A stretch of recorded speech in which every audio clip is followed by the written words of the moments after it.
I want to give you guys a little bit of insight information as to what I do personally, not only for my customers, for my family, for myself, when it comes to actually negotiating debt. A lot of people always ask me, could you help me out with this? Could you help me out with this account? And guess what? You guys could do this yourself.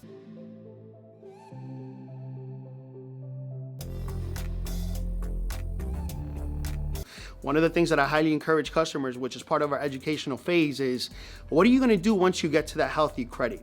You are going to have to continue to maintain healthy credit.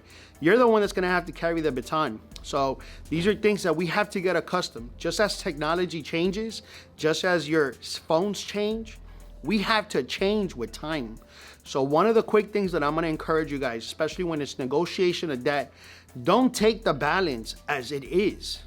Keep in mind, guys, when an account goes from an original creditor, it goes through a profits and loss situation. Guess what? The state gave that creditor a discount through their taxes. That's why it goes through a charge-off state. That's profits and loss. That means that whatever money they were not able to collect, guess what? They're not going to pay any taxes on that.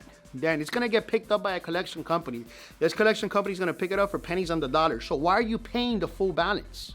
So my suggestion for you is escalate it. Speak to a representative and whatever, if you're looking to pay off a balance, because keep in mind, there's what's called a payment for deletion.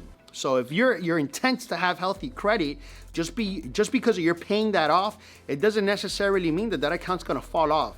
So obviously it's tax season, it's January 2020. And guess what? If you're gonna go ahead and use your tax money to pay off some of that debt, make it count. Go the extra mile.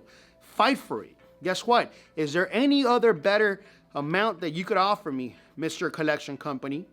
But don't take what they're giving you as is. I've been able to save 60, 70, up to 90% of my clients' debts. You could do the same. Escalate it. And as a matter of fact, if you have hard money, cash money, which obviously is your tax money, pay as little as possible. And from there, you'll be able to use the rest and invest in yourself. So don't take for what it is. Go 2-3 days. And once you've gone ahead and spoken to someone, ask for a manager. And whatever amount that they technically supposedly can do, they could always do better. But you have to fight for that. Let them know that, guess what? The account's already been charged off. You guys bought this for pennies on the dollars. You want to go ahead and pay off your debt, but there has to be a better amount. That amount that they're giving you shouldn't be it. If you guys have any questions, concerns, we're always here to help. If you guys are new to this channel, considering subscribing, liking, and commenting. And on the next time, I'm here to help you guys out.